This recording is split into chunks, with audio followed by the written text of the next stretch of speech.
Hi, and welcome to the Off the Charts Football Podcast. I'm Mark Simon. I'm joined by Matt Manocherian, former NFL scout and now of Sports Info Solutions. Justin Stein from the Ops Department is our producer, and after a deep dive into the scouting side of the Football Rookie Handbook last week, today we'll talk about the research and analytics that can be found in the handbook. We welcome in Alex Vigderman, another of the co-authors of the book, and our expert on the statistical side. Alex, first of all, can you explain to the listeners your background and your time at Sports Info Solutions? I'm a senior research analyst. I've been with the company since 2017. I came from the baseball side, but one of the things that brought me to the company was just having an interest in both baseball and football. And I've gotten a real opportunity to sort of take hold of the football analytics side of things. And primarily the things that I work on the football side are related to our total points metric, which is our sort of catch-all metric for evaluating players, which we introduced in the rookie handbook last year on the college level. And then this year, we're also adding some additional layers to that, which we'll talk about as we go. All right, so give us a sense for the statistical content in the book. What are the most important things in there? And let's start by talking about our flagship football stat, total points. So total points essentially starts with the expected points added of a play. So a play might be worth 1 EPA, but that is essentially a team stat. That's what happened on the play overall, but it has no real meaning in terms of the responsibility of the different players on the play. And so we have dozens of charting data points that we use to essentially identify, well, this offensive lineman blew a block on this play. And so he's given sort of an outsized responsibility for the play in a negative sense. And the quarterback threw it this many yards downfield, and the receiver was able to catch it in stride. And so the quarterback's given a certain amount of responsibility based on that. And then the yards after catch might also contribute. So there's all these different elements that we have from a charting data perspective that we use to inform how we would apportion the expected points added for a given play, so that we're not just saying this play was worth X and all the players on the play kind of share that value. We're actually trying to split it up among the different players involved. So that's total points in general. Specific to college football, we have an additional layer, which is opponent quality. So obviously there's a wide spread in team quality at the college level, especially when we're talking about FBS versus FCS matchups. And so we have an additional layer where we basically use a little bit of an iterative approach to try and get a sense for how good your opponent is on an offensive or defensive side. And so we make adjustments to the numbers from there. So can I ask, though, with that, does that mean that the SEC is way above everybody else, and it treats a player differently because he's in the SEC? Yeah, we do it by conference. I will say that the differences are mostly between the very haves and the very have-nots. And that's more of a plus or minus 25% type adjustment. Whereas if we're talking about two Power 5 conferences, the differences aren't that large between them. We're really talking about Power 5 versus Group of 5 or FBS versus FCS, where you see those bigger differences. And additionally, so what we added this year, specific to college, but we will plan on rolling this out sort of generally, is what we're calling total points rating. And so that is, we had trouble trying to communicate total points as a rate stat, as a way of saying this guy was this good per play. And we wanted to make it really easily consumable. And so we use the per play performance of a given component of total points, and we compare you to the average, and then we scale it with a test score or a video game. So we're saying that roughly 75 is average, 99 is excellent, and 50 is terrible. And so we now have the ability to sort of represent a player's performance per play on a scale that you can sort of easily consume, and I can say, oh, he's a 90 in terms of rushing, for example. So in terms of kind of summing up in layman's terms, total points is really cool because instead of just expected points added, and yes, we've reached the point now where we can say just expected points added, we can split up those expected points added in amongst the 22 guys on the field. And then the total points rating is awesome because some teams played 12 games this year and some teams played 4. So the amount of total value that you created is kind of irrelevant. Let's put it on the same scale. And that's what total points rating does. It puts it on a per play, and then it just scales it so that you can understand it as if you were playing Madden. So kudos to you, Alex, on that. So one other follow-up to that. If someone has a high total points rating, are we able to connect that to how they are within their draft ranking?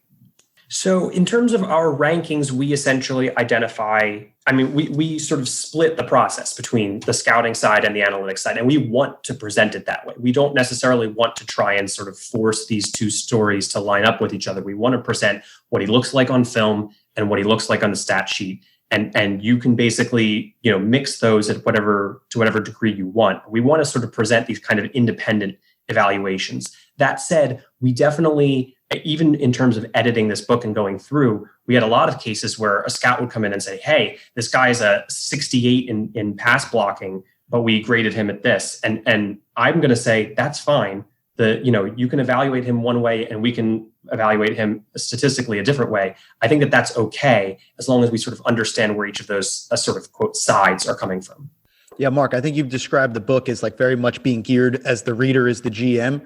And that's totally what we tried to do there. We have a scouting department, we have an analytics department, and we're presenting the best information from each side so that the decision makers can make the decisions. And that's what's kind of cool about reading the book. All right. And I want to jump to other statistical content in the book. And there's quite a lot of it. Leaderboards galore, as I think I have said a couple of times on Twitter. Alex, what would you say, speaking to the other statistical content in the book, what are some of the most important things that people should be looking for? Yeah, leaderboards galore is definitely the right way to describe it. So in addition to some additional stats that we've added, we also went from 6 leaderboards per position to 18. So we have a whole bunch of different leaderboards. And we also made adjustments to those, as Matt was alluding to, because schools play different numbers of games this year in particular. So we made sure that any of those counting stats are on a per game basis, so we can sort of level set people's expectations, so the teams that played more games than everybody don't just litter the leaderboards. In terms of the stats that we really like that we have in here, a couple new ones. So one is predicted completion percentage, or what we call PComp, which is analogous to the completion percentage above expectation that you'll see from Next Gen, that sort of thing. So we're using the route and whether there was pressure on the play and other sort of elements of the play to try and predict how likely a completion would be. And then we can sort of compare your actual completion percentage to the predicted one and see how well you do relative to the throws that you were assigned. So specifically, if you're familiar with expected completion percentage and CPOE, this has a 0.9 correlation when we do it on the NFL level. But like Alex mentioned, it's really cool because it doesn't involve coordinate data. It involves what formation you're aligned in, what the route combination is by all the receivers, what the coverage scheme is by the defense, and whether or not there's pressure on the quarterback. And we're able to achieve a really similar model. They each have strengths, I guess, over the other. But one of the coolest things is that we can apply it to college football. So that's one of the really interesting stats you find in the book. All right, let's get into some player specifics. Is there a particular leaderboard that caught your eye? Yeah, so I wouldn't say necessarily a particular single leaderboard, actually. So I was looking at the safety leaderboards, and now that we have so many, you can sort of see where names pop up in a bunch of different leaderboards. So Talanoa Haufa, who is a safety from USC, who's 9th on our board from a scouting perspective, but he was really productive in terms of his final season at USC. He led the position in tackle share, as well as tackles for loss, sacks, pressures, interceptions, all on a per game basis, as I mentioned. He also blitz about 3 times as much as any other safety on our board. So he's sort of very unique in his style as well as his performance. As a consequence of being on all those other leaderboards, he unsurprisingly rates highly in total points. If you're making a lot of these impact plays, you're going to make an impact in terms of an EPA perspective. An interesting thing about him, I guess, is that he played in the box more than anybody at the position. But when we evaluate him using another one of sort of our advanced metrics, adjusted tackle depth plus, which sort of evaluates how close to the line of scrimmage you make your tackles relative to where you were lined up, his tackles were not very close to the line of scrimmage. His adjusted tackle depth plus was essentially 26% farther from the line of scrimmage than the average guy who's lined up like him. And yes, his expectation is a little bit closer to the line of scrimmage because he's lined up in the box so often. But even so, even when you don't have that aspect, he really is making his tackles quite far downfield compared to other safeties who are lined up deeper than him. So he must be making a lot of plays. If he's not making a lot of sort of like high value plays near the line of scrimmage, is that being taken into account in total points? Yeah, I mean, that's the key here. So he's making those tackles for loss, he's getting those sacks, he's getting those pressures, and those are essentially counteracting the fact that when he's making tackles downfield, he's not really getting a lot of credit for those tackles because we'd expect him to make tackles closer to the line of scrimmage. And just to unpack adjusted tackle depth plus a little bit, ATD plus, it's a plus statistic. So for any like baseball fans, it's just like that. It's scaled so that 100 is average, and then the amount above or below average that you are will be expressed as, 120 would be 20 percentage points above average. So it does that, but it's adjusted tackle depth plus. So it's not just your average tackle depth, and then that's translated. It's actually taking into account where you are lined up, and then how well you do given where you're lined up in terms of making those tackles.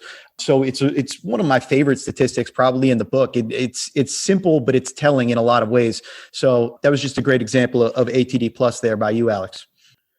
All right. So in studying college football numbers, how hard is it to project to the NFL? It's hard. We have some metrics that we are able to feel pretty confident about. John Shirley did some research in our last book about which stats translate from college into the NFL.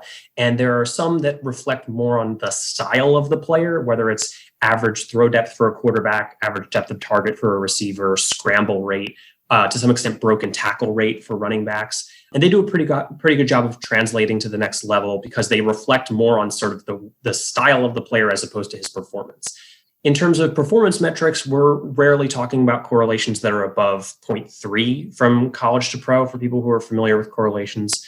And beyond that, so I did some research this time around on splits that we think will translate from college to the NFL. Unsurprisingly, we get into kind of small sample discussion there as well, but the splits there are going to translate less consistently than the overall stat in a lot of cases. But what we do find is kind of some interesting results where the relationships that we think we understand about how splits work. So for example, passing from a clean pocket is more stable than passing under pressure. That relationship actually flips when we're talking about going from college to pro. And suddenly the correlation between under pressure performance is more consistent from college going to the pro, and the unpressured clean pocket performance is less stable going from college to pro. A cool example from the book, just picking up on what Alex is saying here, because we find that you might expect, okay, show me the ratings, how do these quarterbacks rate without pressure? Because that's how we often think of understanding NFL quarterbacks these days. So if you look at, for example, the IQR leaderboard, independent quarterback rating, which takes normal quarterback rating and adjusts it so that it's only taking into account the things that the quarterback can control, right? So we're stripping out drops and things like that. IQR without pressure, you'd see Zach Wilson, Mac Jones, Kyle Trask, Justin Fields kind of neck and neck at the top of that leaderboard. But what Alex's research is indicating is that what we maybe should be looking at is IQR under pressure, because that's been more predictive when we go from college to the NFL. And if we do that, then Mac Jones really separates from the pack. His IQR is 20 points above any of the other quarterbacks in this class. And now maybe this is a small sample size. How much was Mac Jones playing under pressure this year, really? That's kind of part of the whole difficulty of this that ties back also.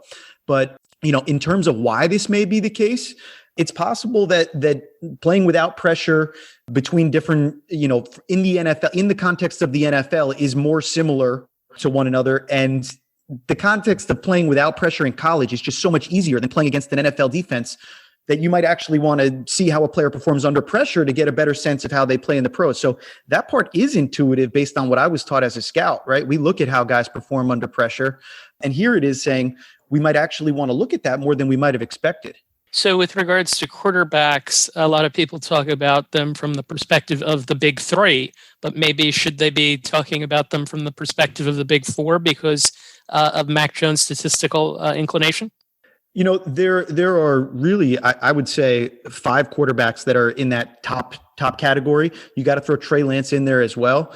Now, Trevor Lawrence is he's at the top of our rankings. He's pretty bulletproof. I think we talked about it last week with Coop and John Todd. Then Justin Fields and Zach Wilson are guys that are graded as well as number 1 picks in most years' drafts. But then, a little bit below there, you have Trey Lance and Mac Jones.